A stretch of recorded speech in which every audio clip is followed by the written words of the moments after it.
Satu persatu korban mulai berjatuhan dan membuat siang hari itu menjadi sangat mencekam. Kejadian ini pun menuai banyak kontroversi dan menyebabkan kerusuhan di berbagai tempat.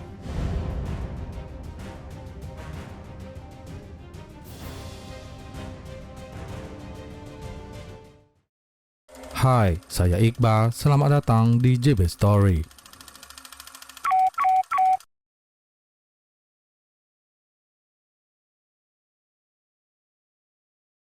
Sebelum kita lanjut, saya akan bacakan dulu komentar salah satu dari kalian, yaitu dari Kak Ewis Hartati 6054. Bang, kirim-kirim salam dong sama suami aku Said Angga dari istrimu Ewis Hartati. Wah, ini kayaknya Kak Ewis Hartati sayang dan cinta banget sama Kak Said Angga. Semoga hubungannya langgeng ya Kak. Dan saya akan selalu ingatkan bahwa kejadian yang akan kita bahas ini adalah kisah nyata, bukan film. Oleh sebab itu jangan lupa like, comment, and share cap. Without any further ado, langsung saja kita ke ceritanya and welcome to JB Story.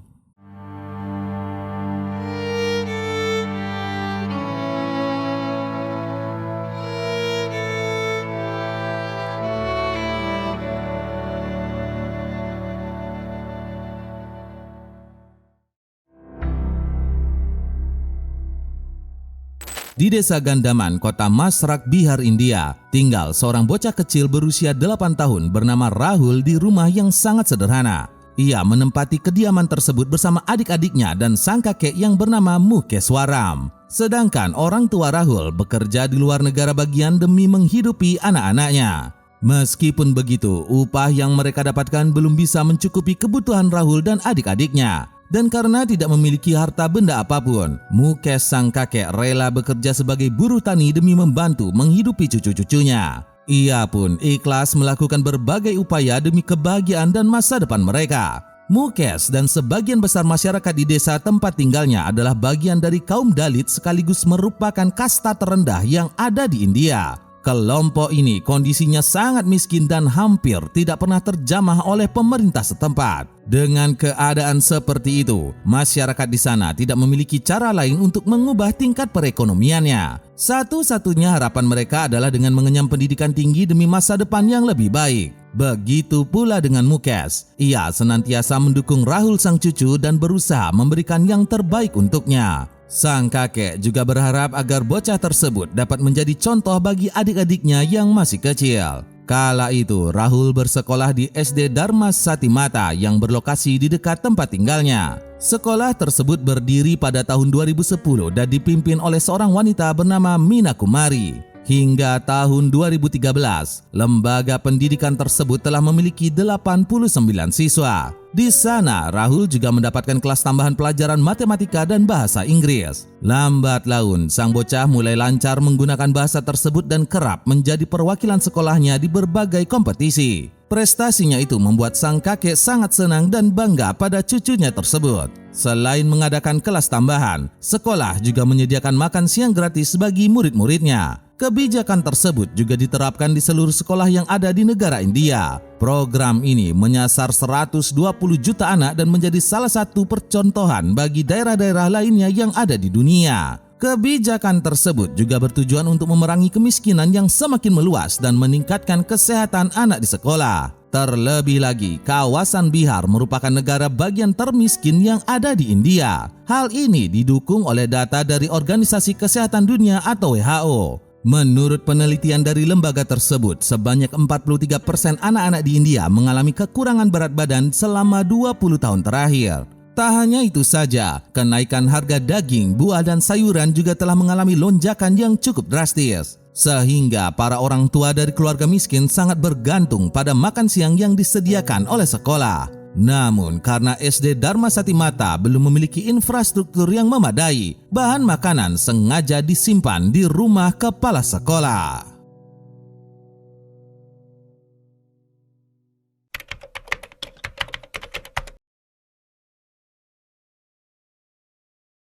Suatu ketika pada tanggal 16 Juli tahun 2013, beberapa siswa di SD Dharma Sati Mata berangkat sekolah seperti biasanya. Mereka tiba di sekolah dengan riang gembira dan telah siap untuk menimba ilmu dari para guru. Begitu pula dengan Rahul. Bocah tersebut sudah berada di dalam kelasnya dan mengeluarkan buku-buku mata pelajaran yang diajarkan di hari itu. Tak lama berselang, bel sekolah berbunyi pertanda jam pelajaran dimulai. Di saat yang sama, dua koki yang bekerja di sana sedang memasak untuk makan siang gratis para siswa. Mereka bernama Manju Devi dan Pano Devi. Sebelum memulai pekerjaannya, para juru masak tersebut mengambil bahan makanan di rumah kepala sekolah. Di hari itu, mereka memasak menu makanan yang terdiri dari nasi, kentang, dan kacang kedelai. Beberapa waktu kemudian, jam makan siang telah tiba dan para murid sudah siap menyantap hidangan yang telah disiapkan. Mereka pun memakannya dengan lahap dan menghabiskan seluruh menu yang disajikan. Awalnya semua berjalan dengan lancar dan para siswa terlihat dalam kondisi baik-baik saja. Akan tetapi 30 menit kemudian, semua murid tiba-tiba mengeluh sakit perut, muntah-muntah hingga mengalami diare. Guru-guru di sana kemudian mencoba memberikan pertolongan pertama dan membawa mereka ke layanan medis terdekat. Namun karena jumlah korban terus berjatuhan, mereka merasa kewalahan dan tidak sanggup merawat seluruh siswanya. Di saat yang sama, suara deru mobil ambulan ramai terdengar dan terus berdatangan ke sekolah tersebut. Suasana pun menjadi mencekam dan dalam sekejap, tempat itu dipenuhi oleh lalu lalang para tenaga medis yang berusaha memberikan bantuan. Di saat yang sama, penduduk sekitar cukup terkejut dengan keramaian dan beberapa ambulan di sekolah itu. Warga kemudian berinisiatif melihat langsung untuk mengetahui apa yang sebenarnya telah terjadi. Setelah mengetahui kabar buruk ini, mereka berlarian menuju ke beberapa rumah warga untuk memberitahukan mengenai peristiwa tersebut. Kakek Rahul yang saat itu sedang bekerja amat sangat kaget dan cemas pada keadaan sang cucu. Ia lalu bergegas menuju ke sekolah Rahul dan mencari-cari di mana bocah itu berada. Setibanya di sana, Mukesh tidak menemukan keberadaan cucunya. Sang kakek kemudian pergi ke rumah sakit Patna Medical College tempat Rahul dirawat. Sesampainya di lokasi, pria tersebut merasa kebingungan karena beberapa kamar perawatan telah ditempati oleh para siswa. Tak lama kemudian, Mukesh berhasil menemukan Rahul sang cucu. Namun sayangnya, bocah lugu tersebut tidak bisa diselamatkan dan tubuhnya sudah terbujur kaku. Mengetahui hal ini, sang kakek tidak dapat menahan air matanya dan memeluk erat tubuh cucu kesayangannya untuk yang terakhir kalinya.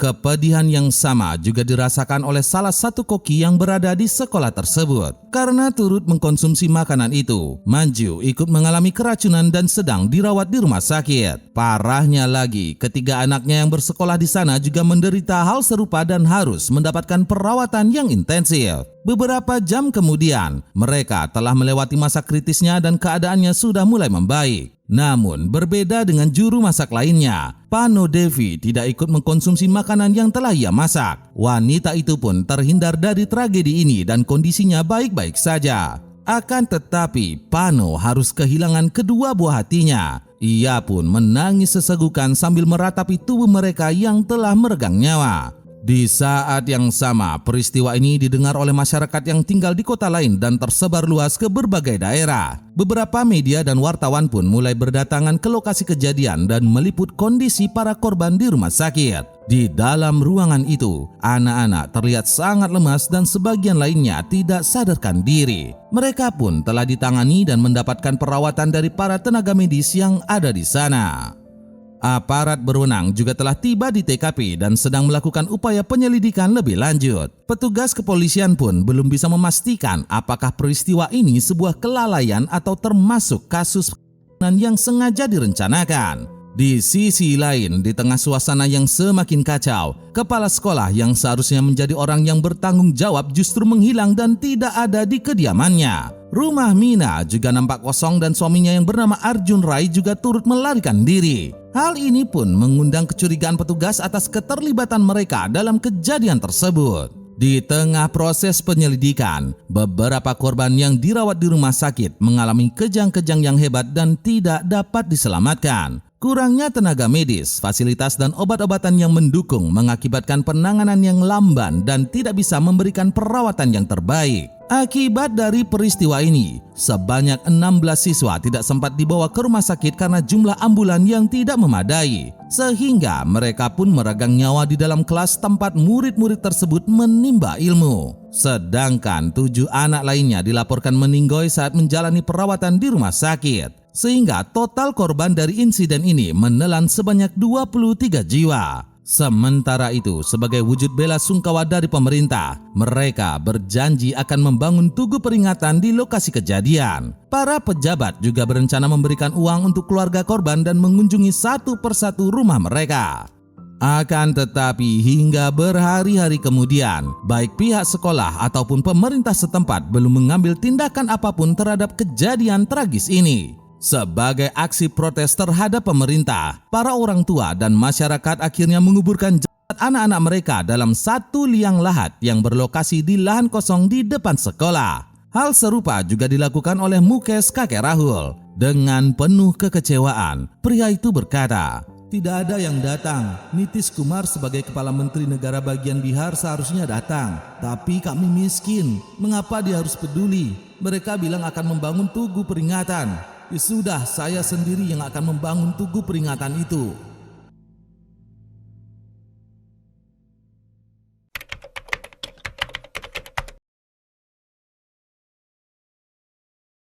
Ketidakpedulian pemerintah juga memicu kemarahan masyarakat setempat. Mereka beramai-ramai melakukan aksi demonstrasi untuk menuntut jawaban dan aksi nyata dari para petugas berwenang. Selain itu, warga juga menyerang bus sekolah menggunakan tongkat dan berkumpul sambil memegang poster yang berisi tuntutan mereka. Para demonstran juga menyalakan api dan membakar patung Nitish Kumar selaku Kepala Menteri Bihar. Akibat peristiwa ini, 4 mobil polisi rusak dan banyak kerugian lainnya. Masyarakat pun melempar batu ke kantor petugas dan meneriakkan slogan-slogan yang mengecam pemerintah. Sekelompok oknum juga sengaja menyerang para koki di beberapa sekolah lain yang ada di desa tetangga. Polisi kemudian mengamankan situasi tersebut dengan menggunakan senpi dan menyerang warga yang memberontak. Terjadinya kerusuhan di beberapa tempat membuat seluruh siswa di sekolah lain merasa ketakutan dan menolak mengkonsumsi makanan yang disajikan oleh sekolah. Bahkan beberapa orang tua mengaku trauma dan tidak ingin lagi menyekolahkan anak-anaknya. Hingga beberapa hari kemudian, aksi unjuk rasa dari para warga semakin meningkat dan menyebabkan kerusuhan yang kian meluas. Setelah mendapat desakan dan gunjingan dari berbagai pihak, pemerintah setempat akhirnya baru mengambil tindakan dan berbicara di hadapan media. Kebiasaan nih, cerita lama nih begini-gini nih. Petugas selalu mengumumkan bahwa mereka akan memberikan uang kompensasi sebesar $3.000 atau setara dengan 45 juta rupiah kepada setiap keluarga yang telah kehilangan anak-anaknya. Namun, masyarakat beranggapan nominal tersebut sangatlah kurang dan tidak cukup untuk memenuhi kebutuhan mereka. Demi menghibur para keluarga korban, Ramvilas Paswan selaku salah satu pemimpin partai politik di kawasan Bihar menyampaikan ucapan bela sungkawa kepada mereka. Pejabat tersebut juga menyumbangkan sejumlah uang sebesar 342 juta rupiah untuk membangun tugu peringatan bagi para korban. Namun meskipun begitu, kabar baik ini tak lantas melegakan hati masyarakat. Mereka bahkan sudah tidak percaya lagi pada pemerintah dan menganggap perkataan pejabat ini hanyalah omong kosong belaka. Masyarakat juga menilai aparat berwenang tidak becus menjalankan tugas dan kewajibannya. Di tengah berbagai desakan dan protes dari warga, tim kepolisian masih mencari keberadaan Mina, sang kepala sekolah. Mereka juga telah menggali informasi penting dari kedua koki yang bertugas memasak makan siang saat itu. Menurut penuturan Manju Devi, ia melihat hal yang janggal pada minyak goreng yang ia gunakan untuk memasak. Selain berbau aneh, bahan tersebut juga telah berubah warna. Wanita itu kemudian memberitahukan hal ini kepada sang kepala sekolah. Namun, Mina memastikan bahwa minyak tersebut aman digunakan dan dibeli di toko kelontong lokal. Keanehan yang sama juga dirasakan oleh para siswa. Murid-murid tersebut mengeluh kepada kepala sekolah bahwa makanan yang mereka konsumsi terasa sangat aneh. Akan tetapi, Mina malah memarahi mereka dan memaksa murid-muridnya agar mengkonsumsi makanan tersebut. Berdasarkan informasi ini, tim kepolisian menetapkan bahwa sang kepala sekolah harus diselidiki lebih lanjut dan mempertanggungjawabkan perbuatannya.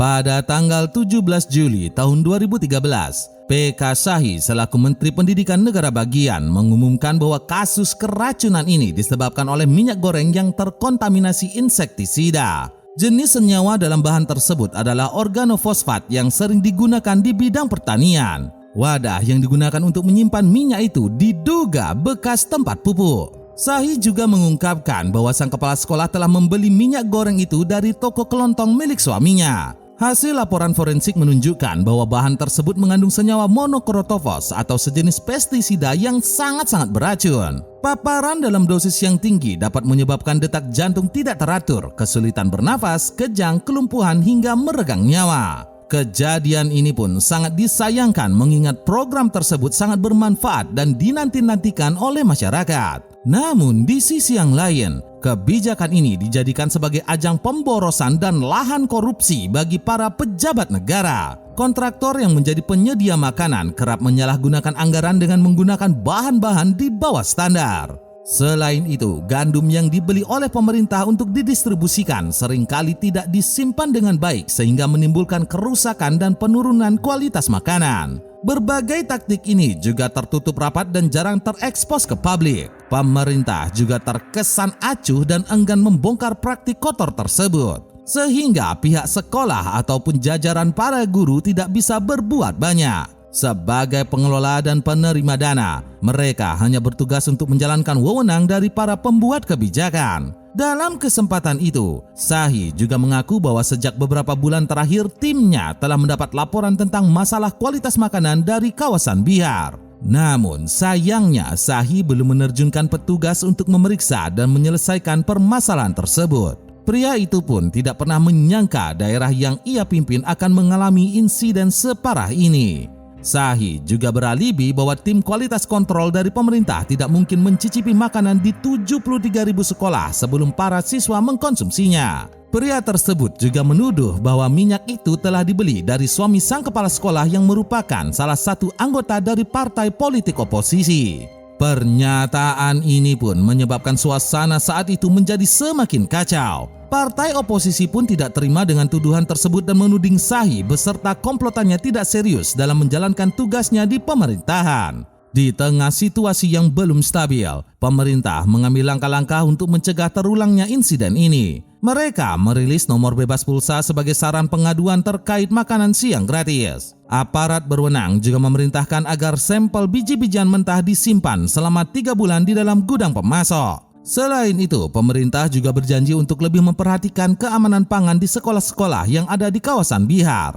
Karena selama ini, lembaga-lembaga tersebut dilaporkan sering menyajikan makanan dengan kualitas yang sangat buruk dan tidak higienis. Tak hanya itu saja, pemerintah juga mewajibkan setiap kepala sekolah untuk mencicipi setiap makanan sebelum disajikan kepada murid-muridnya. Di saat yang sama, polisi masih belum menemukan keberadaan Mina sang kepala sekolah. Aparat berwenang kemudian mengancam akan menyita seluruh harta benda keluarga wanita itu jika tidak segera menyerahkan diri. Akhirnya beberapa hari kemudian, Mina dan suaminya menyerah dan ditangkap oleh kepolisian. Sementara itu, para korban selamat kondisinya sudah membaik dan pulih dalam waktu yang cukup cepat. Amar Kanja Amar selaku kepala rumah sakit mengungkapkan bahwa para siswa tersebut kemungkinan tidak akan menderita efek samping serius. Racun yang ada di dalam tubuh mereka juga akan hilang dalam jangka waktu tertentu. Beberapa bulan kemudian, tepatnya pada Agustus tahun 2013, Pengadilan Tinggi menggelar persidangan atas kasus ini. Di momen tersebut, Mina dan Arjun mengajukan berbagai pembelaan untuk meringankan tuntutan yang didakwakan kepada mereka. Dengan berbagai pertimbangan dari hakim, pasangan suami istri tersebut akhirnya dinyatakan bersalah atas kelalaian yang menyebabkan orang lain meregang nyawa. Mereka pun divonis hukuman 17 tahun penjara dan Mina diberhentikan secara tidak hormat dari jabatannya. Sampai saat ini, mereka masih mendekam di balik jeruji besi dan akan dibebaskan pada tahun 2030 mendatang. Setahun setelah kasus ini, SD Dharma Satimata terlihat kosong dan tidak ada aktivitas pembelajaran di sekolah itu. Dinding dan papan tulis yang telah usang juga menjadi saksi bisu atas kejadian tragis yang pernah terjadi. Sejak peristiwa tersebut, masyarakat enggan menyekolahkan anaknya di SD itu dan masih sangat terpukul atas kepergian anak-anak serta sanak saudaranya. Lala sebenarnya bertanggapan sambil na hindi yata may sabihin niya.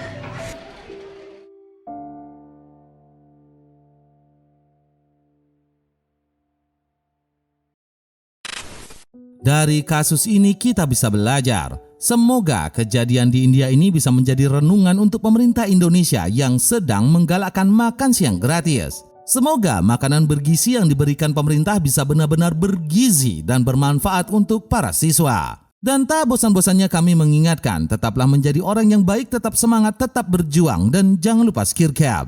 Saya Iqbal, sampai jumpa di video berikutnya. Bye.